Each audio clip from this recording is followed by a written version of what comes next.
Alors, bonjour à tous et merci d'être présents pour le retour d'expérience de Geminis, donc l'importance de choisir un ERP métier pour muscler sa gestion de production.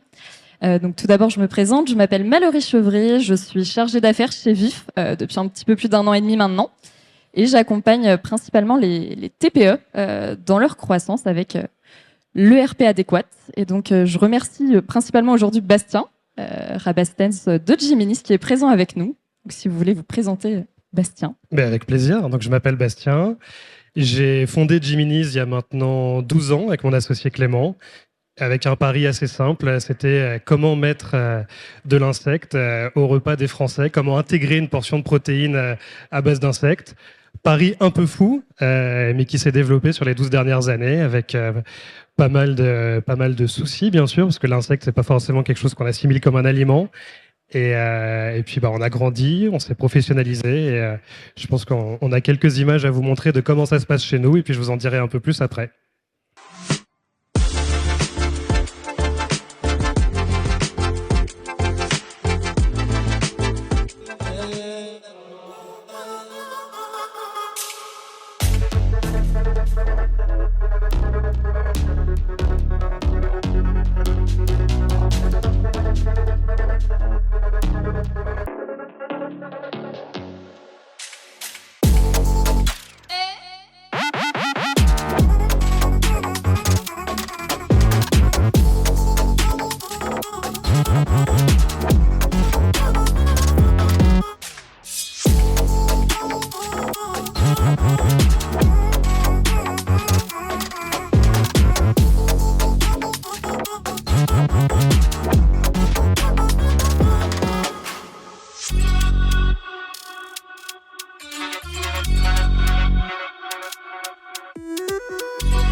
Donc après cette courte, en tout cas cette vidéo, Bastien, est-ce que vous pouvez nous expliquer pourquoi vous avez fait le choix des insectes comestibles, et ce depuis 2012 ? Bien sûr, avec plaisir, Mallory. Alors nous, on s'est tourné vers l'insecte un petit peu par hasard, c'est-à-dire qu'avec mon associé, lui faisait des études de commerce, moi j'étais en train de finir ma formation d'avocat, et un soir, en se prenant une petite bière un vendredi, on discutait. Et on tombe sur un épisode de Koh-Lanta où on voit des gens manger des insectes. C'est horrible, ils font la pire tête possible. Et puis pour rigoler, on se dit, allez, nous aussi, on va en acheter. On va acheter une petite boîte sur Internet et on va manger des insectes. Donc là, on tape sur Google « insectes comestibles ». Rien, quasiment. Ou alors, on nous propose d'importer des insectes de Thaïlande. Mais rien pour se faire livrer facilement les produits. En même temps, sur les recherches Google, on tombe sur une page de la FAO qui explique un petit peu plus en détail l'intérêt de manger de l'insecte, le fait que ce soit une source protéinique intéressante, qu'il y ait des apports vitaminiques intéressants. Mais ce rapport de la FAO qui date de 2010, il explique aussi que pour l'instant, en Europe, principalement dans l'Ouest, rien n'existe. On nous parle de manger de l'insecte, mais il n'y a pas vraiment de solution. Et donc, on a décidé avec Clément de monter cette société pour trouver, déjà tester ce marché, trouver des solutions et voir si vraiment c'était possible de faire manger des insectes aux Français, aux Européens et de voir comment on pouvait y aller. Mais pour répondre à une question que vous vous posez peut-être, non, on n'est pas passionné d'entomophagie depuis qu'on est tout petit. Entomophagie, très simple, en grec, entomo, entoma, l'insecte. phagos manger des insectes. Nous, c'est quelque chose auquel on est venu, qu'on a découvert, et on s'est dit, c'est tellement dingue, il faut absolument qu'on fasse partager ça aux gens autour de nous. Donc voilà, je dirais la genèse du projet de société. Et puis bien sûr, il s'est développé puisqu'on a structuré la marque ensuite sur plusieurs produits. Mais le tout premier produit qu'on a lancé, c'était les insectes entiers assaisonnés, comme vous l'avez vu dans la vidéo.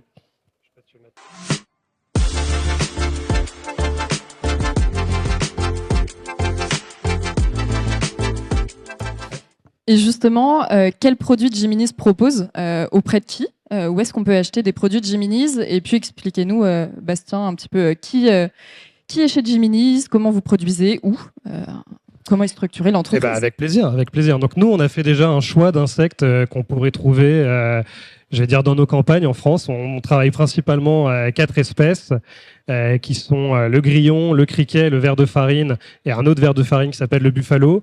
Mais on n'a pas d'espèces bizarres qui viennent de Thaïlande ou autres. C'est des insectes qu'on pourrait trouver naturellement présents en France. Et ensuite, on a commencé avec le plus simple, c'est-à-dire l'insecte entier assaisonné, donc la petite boîte que vous voyez sur la slide. On a ensuite poursuivi notre développement en lançant un produit où cette fois-ci, on ne voyait plus l'insecte, puisqu'il était caché dans une barre à destination des sportifs. Donc là, on utilisait vraiment le côté protéinique du produit pour aller sur un nouveau marché. On en a profité en fait pour trouver plusieurs moments de consommation parce que vous, comme moi, si je vous dis manger des insectes, vous vous dites pas tiens, c'est le petit-déj, c'est l'apéritif, c'est le repas du soir. Non. Donc notre but déjà, c'était de trouver à quel moment on va pouvoir implémenter ces produits. Et c'est vrai que la simplicité, c'était de se dire l'apéro, on est prêt à découvrir des choses.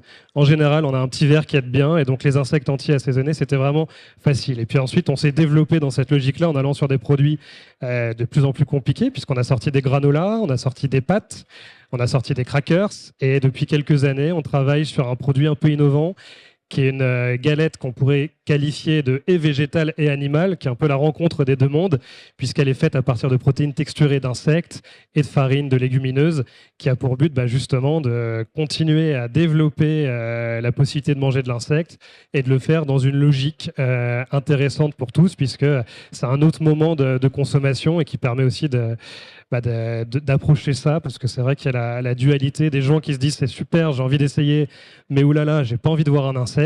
Et puis il y a également les gens qui ont envie de vivre l'expérience Koh-Lanta et qui veulent voir l'insecte entier. Mais nous, notre but, c'est pas de vous faire manger de l'insecte une fois que vous cochiez une case et que vous dites c'est bon, j'ai fait le tour. C'est vraiment de vous initier à la pratique. C'est pourquoi il y a toute cette logique de gamme. On a une société française implantée en région parisienne. Notre atelier est dans le sud de la région parisienne, à côté de Melun, pour ceux qui connaissent. Et on fait tous nos produits, à part les crackers, parce que la ligne gâteau chez nous n'était pas optimum. Donc c'est le seul produit qu'on sous-traite. Et vu qu'on fait beaucoup de fabrication, puisque depuis le Covid, on fait aussi de la marque blanche, on a eu besoin d'un ERP pour nous aider là-dedans, parce que c'était compliqué.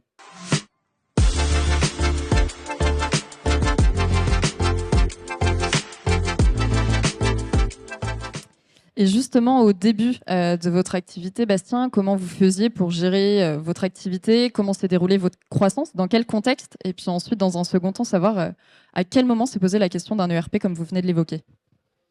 Alors déjà, nous, dans notre activité, ça va peut-être vous paraître un petit peu antinomique, mais on n'est pas du tout parti en se disant qu'on voulait faire de la production. On s'est dit, avec mon associé, ni l'un ni l'autre, on vient du monde de l'agro, on n'y connaît rien. Le plus simple, ça serait de trouver une boîte déjà installée avec des process qui puissent produire pour nous. Et donc, c'était dans les années 2012. On a rencontré pas mal de sous-traitants alimentaires, et notamment des responsables qualité, qui à chaque fois qu'on leur disait voilà, on voudrait faire un produit avec de l'insecte, devenaient tout rouge, nous disaient mais c'est hors de question que vous mettiez ça sur notre chaîne. Bon, au premier, on s'est dit c'est pas grave, on va bien en trouver un. Et puis au 50e, on s'est dit là, il va peut-être falloir qu'on envisage de produire nous-mêmes parce que sinon, on va jamais sortir notre produit. Et donc, on a commencé avec les outils les plus simples du monde. Une feuille Excel au début améliorée, un petit peu de VBA. On a rajouté des étapes classiques d'une première solution, mais pareil, un Excel amélioré payant. Et puis les années passant, on s'est développé, on a commencé à passer certains paliers importants, les 10 salariés, le premier million d'euros de chiffre d'affaires, les 20 salariés, les 30. Et en 2019, on se dit, bon, là, on commence à travailler avec de la GMS dans plusieurs pays d'Europe. On commence à voir que notre modèle a des limites parce qu'il est très très basique. On est une start-up, on utilise beaucoup d'outils numériques. Il va falloir qu'on fasse quelque chose là-dessus parce que notre atelier, il était peut-être pas géré qu'un papier et un crayon, mais presque. Et c'était pas suffisant, sachant que on est sur un secteur tout nouveau, encore aujourd'hui, même 12 ans après, même 20 ans après. Donc bien entendu, les consommateurs ont énormément d'attentes sur cette filière. Il est hors de question d'avoir un problème de traçabilité ou de qualité sur des produits comme ça. Et donc on s'est attaché, nous, à être pionniers sur la question. On a été la première société au monde à être certifiée FSSC 22000 avec comme objectif les insectes, hein, bien sûr. On n'a pas créé cette certification. Mais voilà, est venu ce moment fatidique, pré-Covid, mais ça, on ne pouvait pas le savoir. On s'est dit, là, il faut qu'on change, il nous faut un outil un petit peu plus puissant que ce qu'on a pour l'instant.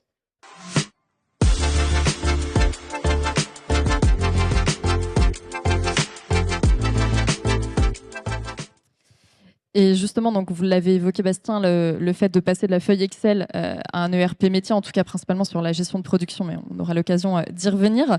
Quels étaient les enjeux principaux? Qu'est-ce qui a poussé cette réflexion de l'ERP et à passer ce cap entre Excel et l'ERP métier, en tout cas? Et bah, déjà, la réflexion, c'était de se professionnaliser, hein, parce que comme toutes les boîtes, on a fait des erreurs, des bêtises, certaines plus marquantes que d'autres, notamment un matin. Un lundi matin où j'étais en route vers l'atelier, mon responsable de production qui m'appelle et qui me dit catastrophe. Bon, bah ok, qu'est-ce qui s'est passé? Eh bah, on a fait le mauvais insecte avec le mauvais assaisonnement. Je dis, mais c'est pas possible.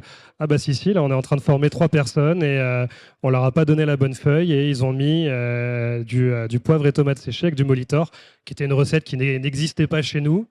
Et là, je me suis dit, notre système, vraiment, il est limité parce que des erreurs comme ça, c'est grossier, c'est pas possible.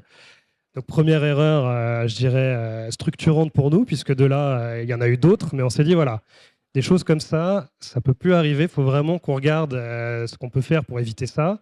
Alors bien entendu, ça c'est une erreur grossière, mais qui souligne bien un petit peu le pourquoi on veut éviter que ça arrive, parce qu'on a besoin de mettre des process plus structurés.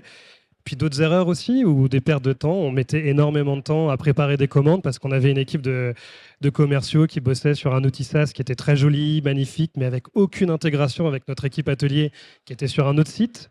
Donc on avait des commerciaux qui nous faisaient des super bons de commande en 2 secondes, qui envoyaient ça à leurs clients, devis validé, signé très vite.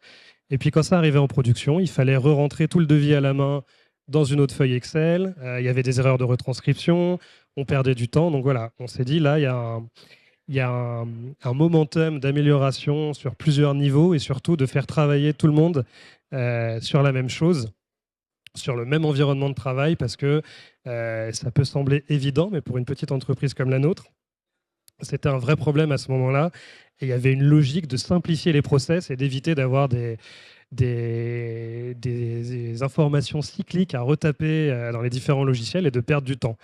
Donc le premier pas qui nous a amené à rencontrer Vif et leurs équipes, ça a été de se dire, il nous faut une solution un petit peu plus solide, un petit peu plus robuste et qui aussi accompagne notre montée en croissance, puisque c'était une époque chouette pour nous, puisque chaque année on doublait notre chiffre d'affaires et donc forcément, qui dit doublement de chiffre d'affaires dit nouveaux clients, relais de croissance, nouveaux produits, mais dit aussi, si on se place du point de vue de la production et de la qualité, complexification des opérations, process à faire cohabiter, nouvelles structures de produits, etc. Donc on était au point de rupture entre on fait les choses bien et il faut vraiment qu'on mette en place un modèle qui soit pérenne pour la suite.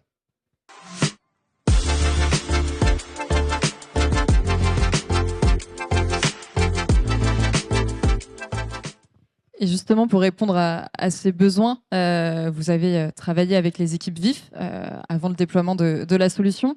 On peut apercevoir à l'écran le périmètre que vous avez sélectionné et surtout mis en place par la suite.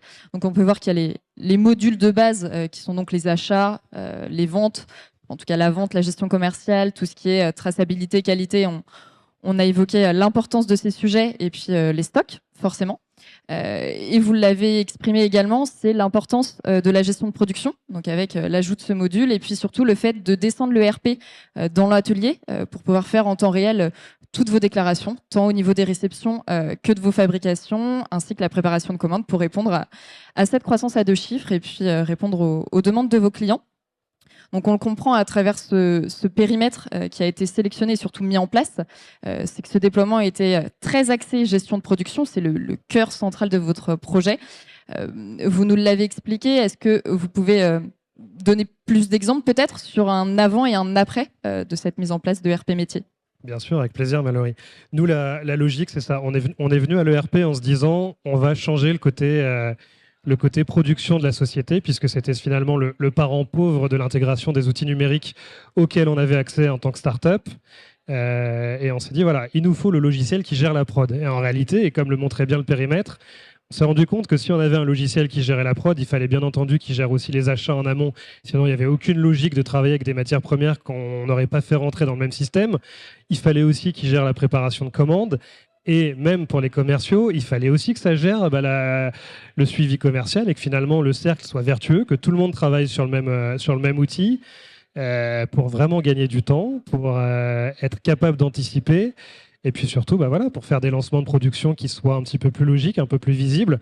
Parce qu'il y a encore quelques années, si vous étiez client chez Jiminy's, que vous nous appeliez en disant bonjour, j'aimerais commander telle référence, votre commercial il vous disait une seconde, je me mets sur ma feuille Google, je regarde combien il y a de stock ce matin sur tel produit.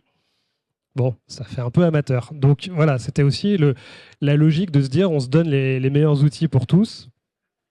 Et bien entendu, on anticipe les erreurs. Je vous ai partagé cette erreur de produit.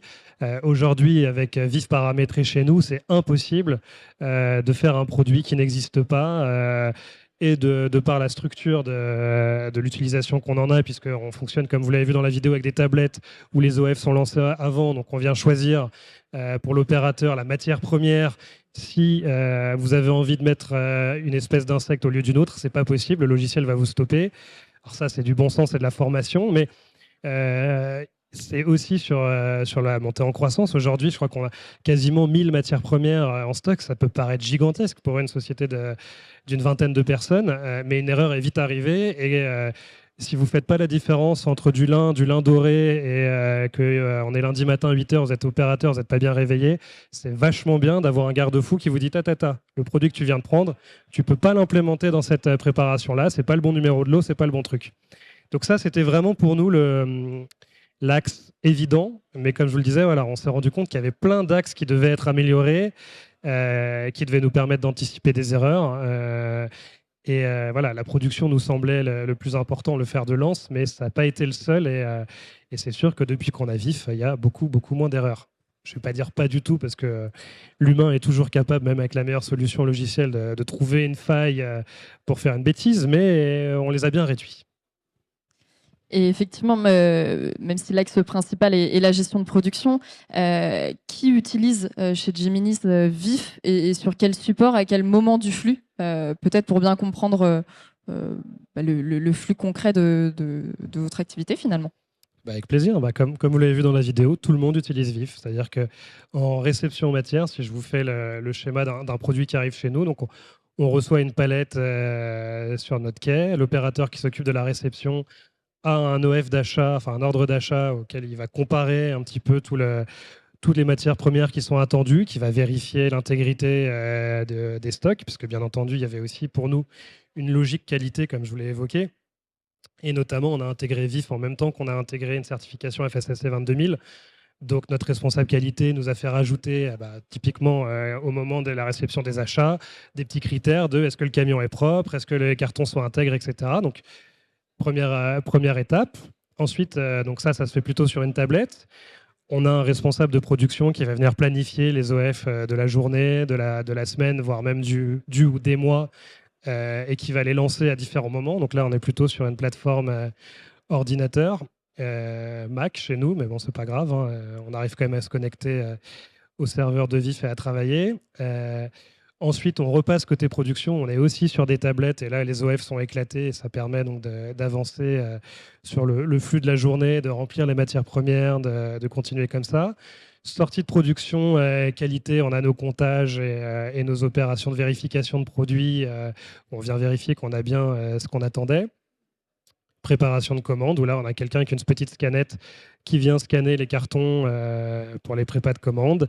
Ça nous sort un BL, le BL est expédié, et ensuite, englobant tout ça, très important pour nous, la traçabilité, puisqu'on est capable après d'identifier et de répondre très très très vite aux questions qui nous sont posées. Et d'ailleurs, c'est rigolo, parce que c'est rigolo. Moi, ça me fait marrer, mais la première fois qu'on a fait un audit FSSC 22000, l'auditrice qu'on a eue nous a dit c'est une catastrophe, votre traçabilité, c'est trop long. C'est normal, tout était sur papier.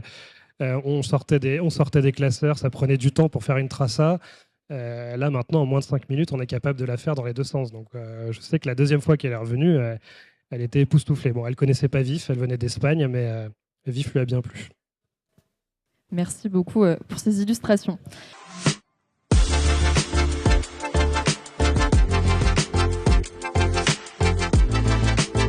Donc ensuite, après la mise en place de Vif ERP Starter, vous aviez des objectifs, vous aviez des enjeux. Qu'est-ce que vous a apporté et quels sont les gains que vous avez obtenus après la mise en place de Vif ERP Starter sur tout votre flux? On a eu des gains qui étaient évidents, qui étaient à savoir ceux qu'on avait identifiés en se disant voilà, on veut muscler notre production, on veut être capable de mieux identifier nos pain points et de les résoudre, d'avoir une meilleure traça. Mais il y a d'autres points qui sont venus se rajouter. Comme je vous disais, le flux s'est simplifié dans les opérations. On a eu beaucoup moins d'erreurs internes, de pertes d'informations en interne, parce que forcément, quand on est sur des logiciels qui sont pas reliés, ça va très vite d'oublier de saisir une ligne, d'oublier de saisir un document, etc. Donc, il y a eu tous ces gains qu'on souhaitait, et puis il y a aussi ceux qu'on ne souhaitait pas ou qu'on n'avait pas forcément identifiés.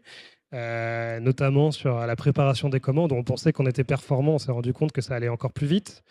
On a eu des très très très bonnes surprises, parce que c'est vrai que je ne l'ai pas beaucoup évoqué, mais Vif, si vous avez vu la date, nous on a commencé à discuter avec les équipes de Vif fin 2019.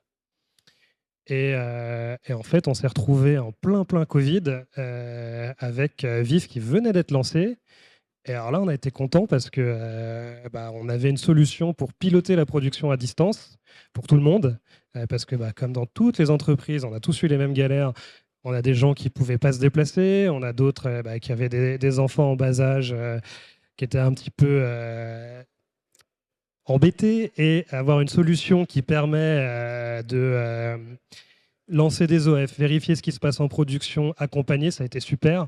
Alors moi, c'est une époque où j'ai fait énormément de production avec mon associé, donc en plus, on a pu s'approprier très très bien l'outil côté opérateur, qui n'était pas forcément le côté on avait été le mieux formé, parce que c'est pas forcément des fonctions qu'on exerçait, mais ça a été super. Et puis voilà, vraiment faire du pilotage de prod à distance, là où j'avais des copains qui nous disaient mais comment vous faites, nous c'est la galère, notre responsable prod il peut pas être là, notre responsable qualité elle a pas de suivi. On pouvait se connecter aux ordi et faire notre suivi. Donc ça, je n'aurais absolument pas la prétention de vous dire que chez Jiminy's on avait anticipé le Covid et on s'est préparé en fonction, pas du tout, mais on a eu beaucoup de chance que cette solution-là soit disponible et on n'a pas eu à trouver des solutions innovantes. Au contraire, on a pu se concentrer sur notre cœur de métier. Parce qu'il s'est avéré que nous, pendant le Covid, comme vous l'avez compris, on est transformateur d'insectes, mais on a un outil de production qui nous permet de faire des pâtes, des granolas, des bars. On a eu plein de sociétés qui sont venues nous voir en nous disant voilà, notre fournisseur habituel n'est pas capable, est-ce que vous pourriez nous aider? Et on a développé, ou plutôt amplifié, un gros côté marque blanche qu'on utilisait avec l'outil de production, qui a été assez facile à implémenter dans Vif, malgré la période. Donc, on a pu développer quelques nouveaux segments clients, quelques nouveaux produits, les lancer facilement et pas faire de catastrophe malgré la période compliquée. Donc, ça a été un bon point. Et puis, bien entendu, aussi, la préparation de commandes. Comme je vous le disais, ça nous semblait être optimisé. On s'est rendu compte qu'avec Vif, on gagnait énormément en productivité et en départ des commandes, ce qui a été cette fois-ci souligné non pas par nous en interne, mais directement par les clients. Donc voilà, c'est vrai que c'est un plus quand vous avez des clients qui vous disent ça arrive plus vite, ça fait plaisir.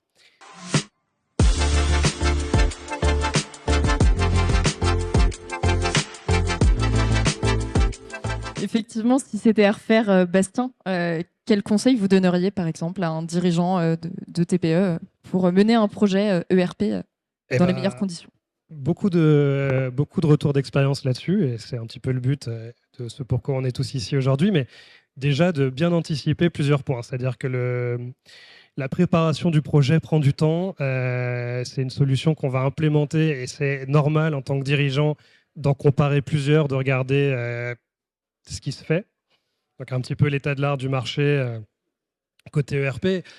Et c'est pas dans notre ADN. Je connais pas toutes les solutions ERP dédiées à l'agroalimentaire. Donc nous, on avait missionné quelqu'un en interne pour nous faire une présentation de ce qui existait. Je citerai pas les concurrents qu'on a eu en présentation, mais on en a eu plusieurs.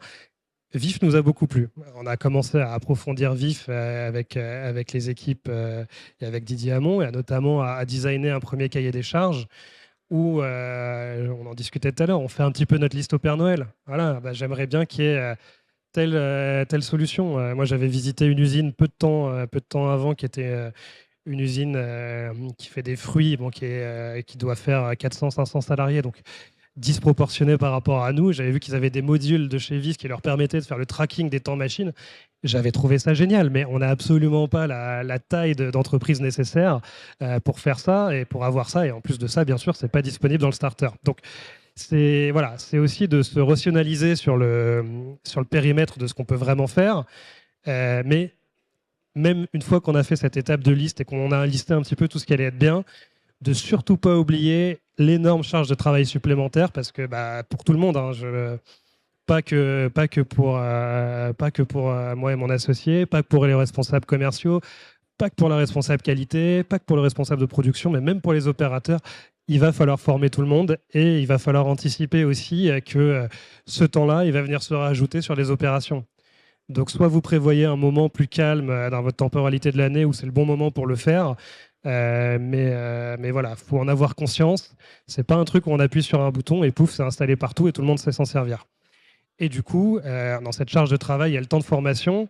Pareil, c'est un des trucs, ça vous semble évident. On va aller sur un nouvel outil, on va se former, mais c'est pas une formation classique entre guillemets où vous suivez la formation et puis vous sortez de là et vous savez tout faire. Il y a besoin de pratiquer, il y a besoin de faire des erreurs, il y a besoin d'itérer, de refaire pour se rendre compte comment ça doit vraiment marcher, comment ça doit vraiment être. Et ça, le seul moyen de le faire, c'est de prendre du temps et de se dire, voilà, là, on va faire comme si toute la semaine prochaine, vous alliez lancer tous les OF de la semaine, que vous alliez vraiment les faire pour voir où est-ce que ça bloque.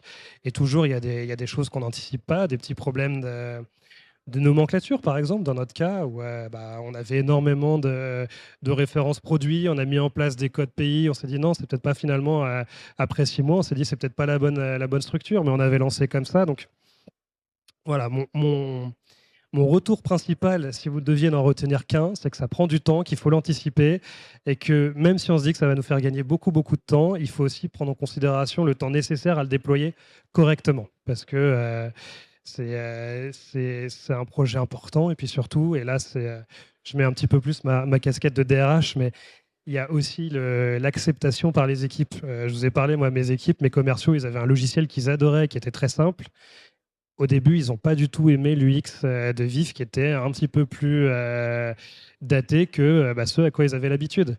Et donc, on avait des équipes qui étaient un peu récalcitrantes, alors que la logique, c'était que tout le monde se mette sur cet outil pour améliorer le cycle de vie client global.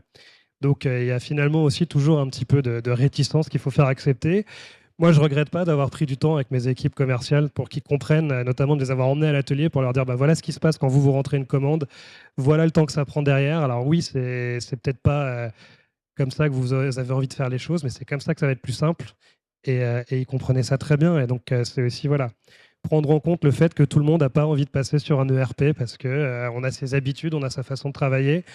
Et ça, c'est pour le coup un boulot de manager, voire de dirigeant, c'est de prendre le temps de discuter avec tout le monde et de l'anticiper. Et puis aussi tout ce qu'on a oublié. On a formé sur Vif les gens qui allaient utiliser Vif tous les jours. On a formé les équipes commerciales, les équipes de production. Et puis, on avait un service de communication qui avait plus de 10 personnes parce qu'on faisait beaucoup, beaucoup d'événementiels avant Covid. Et on les a jamais formés sur Vif parce qu'on s'est dit la communication ne va pas utiliser le RP. Il n'y a aucune logique pour eux. Bah si, ils avaient besoin de sortir des produits, ils faisaient des demandes pour les événements, donc des produits qui sortent, des retours de stock à prévoir, etc. Et ça, premier événement, ça a été un couac pas possible parce qu'ils ne savaient pas comment faire leurs demandes, l'atelier ne savait pas comment leur sortir les produits s'il n'y avait pas de commande. Donc voilà, ça c'est une erreur qui a été propre à nous, mais je pense vraiment d'anticiper la globalité du périmètre de la boîte et pas de vous dire qui va utiliser le RP et comment on fait pour que ceux qui vont l'utiliser s'en servent le mieux, mais plutôt de vous dire ceux qui ne vont pas l'utiliser, dans quel cadre ils vont devoir l'utiliser et qu'est-ce qu'on fait pour y remédier. Moi, ça a été un gros souci de ne pas avoir anticipé ça. Et c'est pas faute, les équipes de VIF nous avaient prévenus, mais c'est pas faute de ne pas l'avoir vu à ce moment-là. Voilà. Merci beaucoup.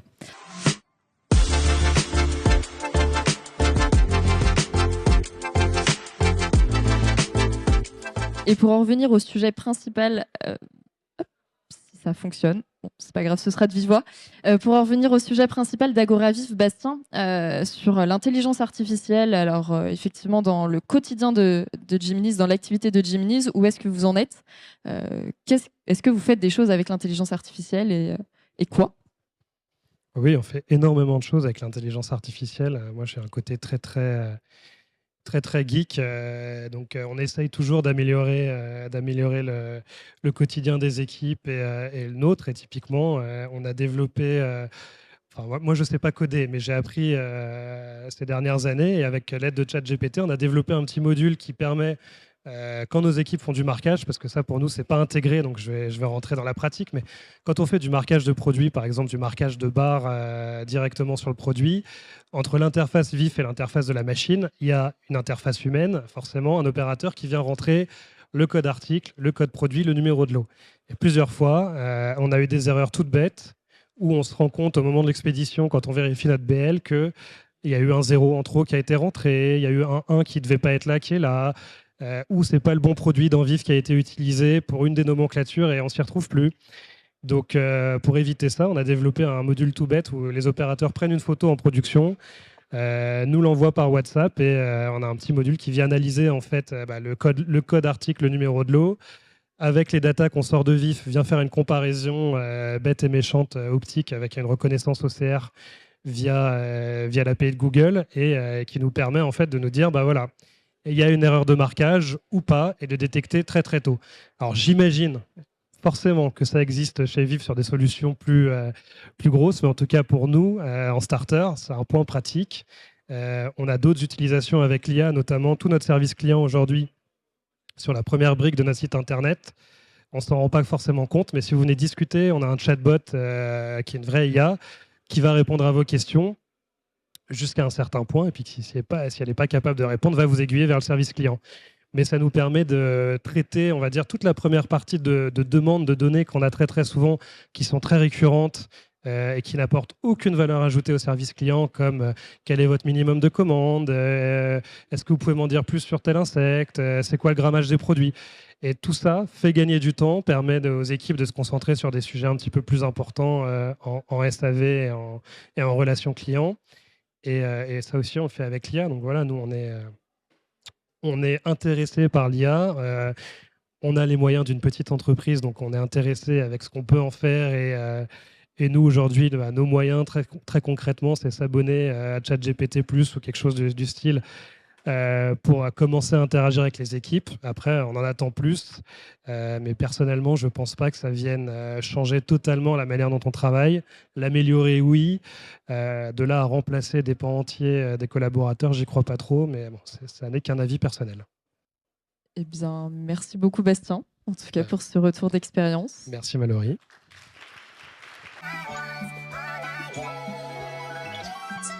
My mind run deep in my thoughts when I didn't have it. Sleeping on the floor, wishing it was a mattress. Now I'm in Hollywood with actors and actresses. Where everybody bougie, latest trends and fashions. I'd rather keep it $100 if you ask me. I was trying to pay the bills just like last week. I was trying to sell a deal just like last week. Trying to run plays and run it up like the mathletes. It's in my DNA to have hope and make a way. Good energy will hit that MJ fade away. Miss me with the hate, and now, bruh, not today. Stayed in my lane, didn't complain. This was meant for me.